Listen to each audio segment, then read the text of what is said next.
হামে আক্রান্ত হয়ে দেশে আরও এক শিশু মারা গেছে। উপসর্গ নিয়ে মৃত্যু হয়েছে আরও একজনের। এ নিয়ে গত ২৪ ঘন্টায় হাম ও এর উপসর্গ নিয়ে মোট ২ জনের মৃত্যু হলো। এক সংবাদ বিজ্ঞপ্তিতে স্বাস্থ্য অধিদপ্তর আরও জানায়, এ সময় হামের উপসর্গ নিয়ে ৯৬৮ জন হাসপাতালে ভর্তি হয়েছেন।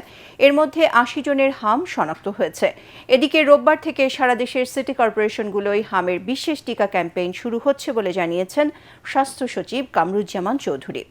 রাজধানীতে এক অনুষ্ঠানে তিনি জানান, ৬ মাস থেকে ৫ বছর বয়সী সব শিশুকেই হামের টিকার আওতায় আনা হবে। নতুন সরকার উদ্যোগের ফলে দেশে এখন হামের টিকার কোনো ঘাটতি নেই বলেও জানিয়েছেন তিনি। ঢাকা উত্তর সিটি কর্পোরেশন, ঢাকা দক্ষিণ সিটি কর্পোরেশন এবং চট্টগ্রাম সিটি কর্পোরেশন, ময়মনসিংহ এবং বরিশাল সিটি কর্পোরেশন এলাকায় আমরা একযোগে আগামীকাল থেকে শুরু করব টিকাদান কর্মসূচি। আমরা সিরিঞ্জের সংকট যেটা ছিল আমরা সেটা ফুলফিল করেছি। আমাদের সিরিঞ্জের কোনো ঘাটতি নাই, টিকারও কোনো সমস্যা নাই।